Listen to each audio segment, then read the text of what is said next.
સદગુરુ શ્રી અક્ષરાનંદ સ્વામીની વાતો ભાગ 29 અને વાર્તા નંબર 134। મહારાજ ઉગમણા બારના ઓરડાની ઓસરીએ વિરાજમાન હતા। ઉગમણા બારના એટલે આ બાજુ ઓરડા, આ ઉગમણું દ્વાર ને કેરીઓ જમતા હતા।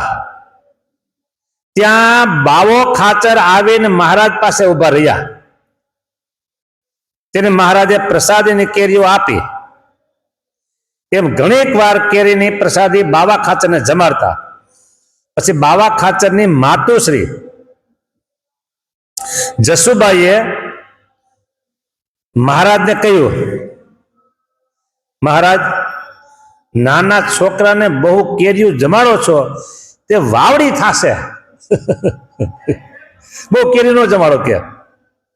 હા, બાવા ખાચર દાદા ખાન દીકરા। મહારાજ કહે, જસુબાઈ, બાવો ખાચર કેરીઓ ભર જ રહેશે। હા, એને કેરીઓ બહુ ભાવે છે, કેરીઓ ભર જ રહે। એમ કે ને કે ભાઈ આ હમણાં આ ચાતુર્માસ ચાલે છે એ ખાલી પાણી ભરશે। કેમ કે પાણી ભરશે, કામ એમ એ કેરી ભર જ રહેશે। પછી તે મોટા થયા ત્યારે કેરીઓની વખતમાં બહુધા કરી 4-5 મહિના કેરીઓ જ જમતા। વાર્તા 134 પૂરી થઈ। 135મી। મહારાજ જ્યારે ઢોલિયા ઉપર વિરાજમાન થતા ત્યારે બાવો ખાચર મહારાજનો ઢોલિયો ઝાલીને ઉભા થતા। હા, અને મહારાજ પોતાનું જમણું ચડાવીને લાંબુ કરતા। એટલે બાવો ખાચર મહારાજના ચડાવીનો અંગૂઠો ધાવતા। અલૌકિક વાતો છે બધી। અને મહારાજ જ્યારે અક્ષરણીમાં પૂજા કરવા બેસતા ત્યારે બાવો ખાચર મહારાજને પ્રદક્ષિણા ફરતા। નાનું છોકરું। હા, વાર્તા 135 પૂરી। શ્રીજી મહારાજ અક્ષરવડીમાં રાત્રિના સમયે વિરાજમાન હતા અને શુકમુનિ પાસે કાગળ લખાવતા હતા। શુકાનંદ સ્વામી કાગળ લખાવતા હતા। પછી દીવો બુઝાઈ ગયો અને કાગળ લખવો અધૂરો રહ્યો। દીવો ઠરી ગયો, પવનની ફૂંક આવી છે, બારી ખુલી હતી। ત્યારે મહારાજ બોલે છે, શુકમુનિ, લખો ને, કેમ બેઠા છો? એને કેમ ખબર નથી? લખો ને। શુકમુનિ કહે, દીવો ઓલાઈ ગયો, સી રીતે લખાય હવે? પછી મહારાજે પોતાનું જમણું ચડાવીને ઢોલિયા ઉપર લાંબુ કર્યું। તે અંગૂઠામાંથી દીવા જેટલો પ્રકાશ કર્યો ને શુકમુનિએ પત્ર પૂરો કર્યો। પછી મહારાજે ચરણાવીને તાણી લીધું એટલે પ્રકાશ મટી ગયો। લ્યો, હવે આવું કઈ થાય કોઈનાથી? કયો લાંબો કર્યો ને દીવા જેટલો પ્રકાશ છે, ઠરી ગયો ને હવે અંગૂઠામાં પ્રકાશ કાઢવો કેમ પેલા તો? હા, થોડો ઘીનો દીવો છે કઈ દિવાળી મૂકે થાય કઈ? એ જ ભગવાન પણ છે। એક વખત શુકમુનિ અક્ષરવર્ણીની ઓસરીએ લખતા હતા। તે રાત બધી લખ્યું ને 14 પાના સવાર થઈ ગયા, ત્યાં લેખા સવાર થયું તો 14 પાના લેખા, મોટા મોટા। પછી મહારાજે ઓરડીમાંથી આવી પાના હાથમાં લઈ ફાડી નાખ્યા ને ફળિયામાં નાખી દીધા। તો પણ શુકમુનિ કાંઈ બોલ્યા નહીં। અરે મહારાજા, આખી રાતનો દાખલો એક ખેલે જે વિચાર આવે પછી બીજી વખત એવો વિચાર ન આવે। એક વખત લખાય પછી બીજી વખત એવું ન લખાય। કાંઈ બોલ્યા નહીં। મારે તમે રાજી કરવા છે, પાડીને રાજી થાવ કે વાંચીને રાજી થાવ। એ તો અત્યારે આપણે બધું બોલી, આવું બધું સાંભળ્યું છે ને 50 વખત, એટલે હા એવું આપણી ઉપર જ આવે તેથી ખબર પડે।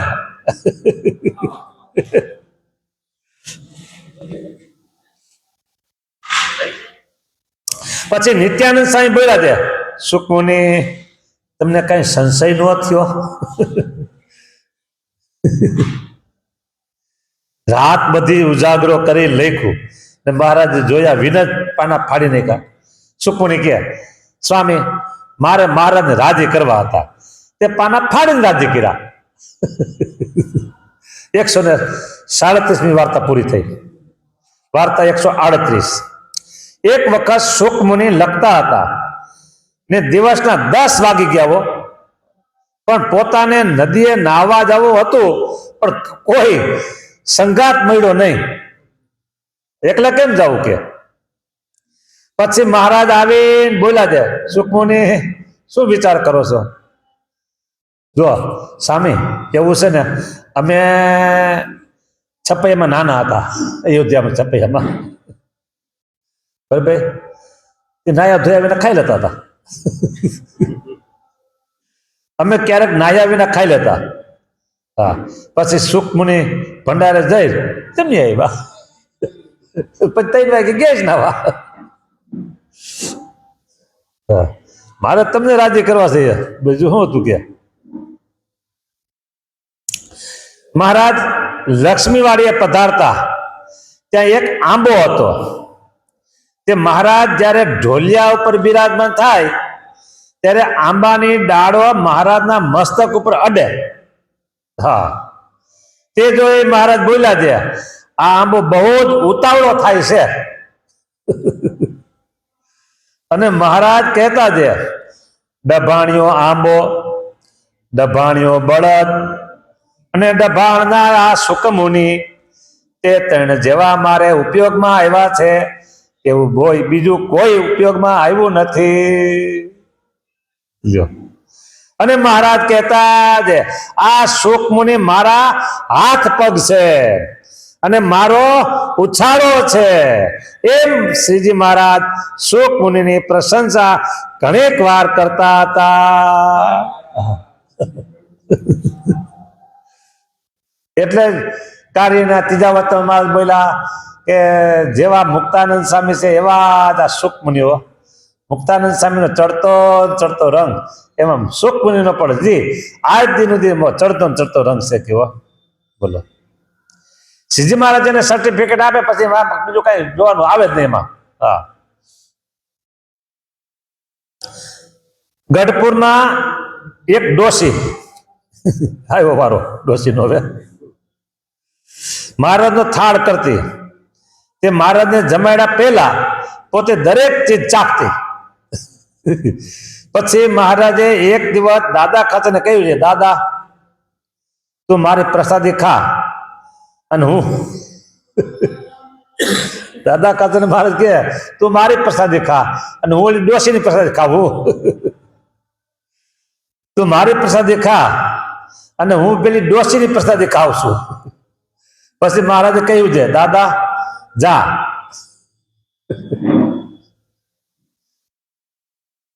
તે રાંડનું માથું કાપી નાખ.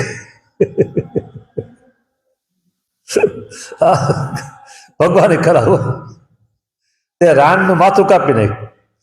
પછી દાદા ખાચરે 5 રૂપિયા આપી પગે લાગીને કહ્યું છે, માતાજી હમણાં બીજે ગામ જાઓ, આ 5 રૂપિયા લઈ જાઓ ને 5 દિવસ પછી આવજો. પછી તે બાઈ માંડવધાર ગઈ અને દાદા ખાચર મહારાજ પાસે આવી અક્ષરવરણીમાં બેઠા. પછી મહારાજે પૂછ્યું, કેમ દાદા ડોશીનું માથું કાપી નાખ્યું? પણ દાદો ખાચર કાંઈ જવાબ દે નહીં. પછી મહારાજે 2-4 વાર કહ્યું છે, કેમ દાદા કઈ બોલતા કેમ નથી? દાદો કે, મહારાજ તમારું ભજન કરે તેનું માથું મારાથી કપાય ખરું?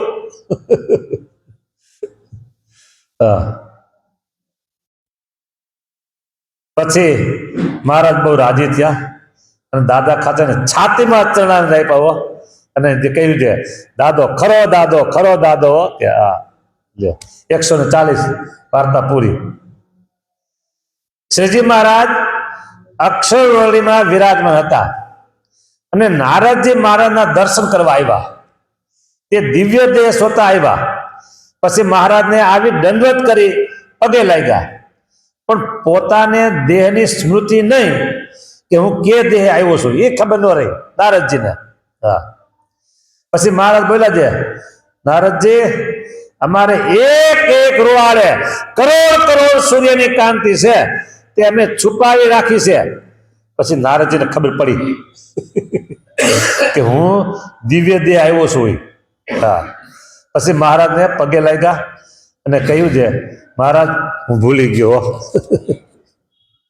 હું ભૂલી ગયો. હા,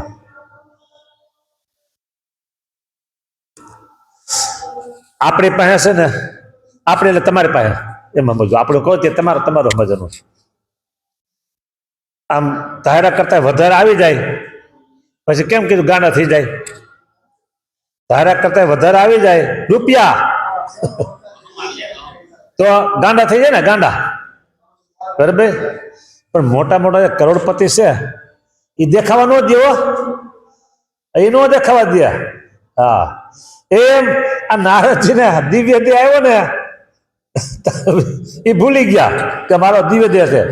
અને મહારાજે કીધું, નારદજી સાંભળો, તમે સાંભળો કે મારે સાંભળજો. મહારાજ બોલ્યા, મારે એક એક રૂવાડે, રૂવાડ એટલે આપણા હાથમાં કેવા રૂવાડા છે એમ એક જ રૂવાડે, બધા નહીં, એક એક રૂવાડે કરોડ કરોડ સૂર્યની કાંતિ છે, કરોડ કરોડ સૂર્યનું તેજ છે એક રૂવાડે. બરાબર. તે મેં છુપાવી રાખ્યું છે, કોઈ દી મેં બતાવ્યું કે? નારદજી કે પ્રભુ ભૂલી ગયો, હું ભૂલી ગયો કે. બોલો,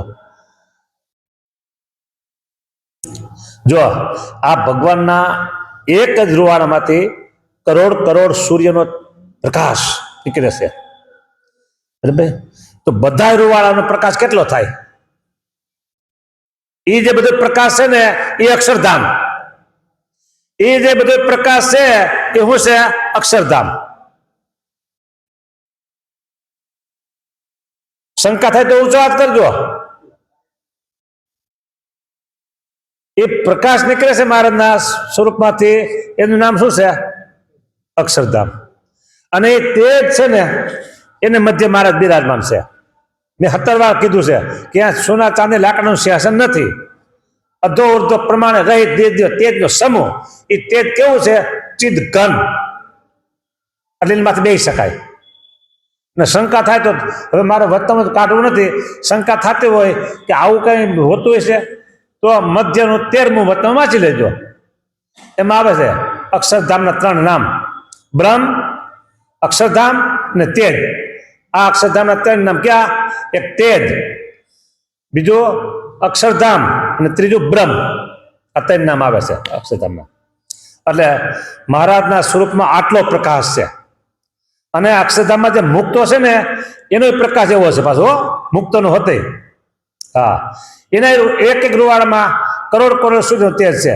એ વતનમાં તમે વાંચવું હોય તો 71મું લગભગ છે. અહીં વાંચી લેજો. 71મું નહીં, 63મું, પ્રથમનું 63મું.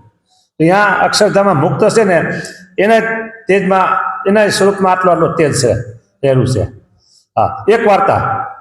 એક વખત શ્રીજી મહારાજ અક્ષરવડીમાં ઉઘાડે મસ્તકે ઢોલિયા ઉપર વિરાજમાન હતા. હા, ઉઘાડે મસ્તકે હો.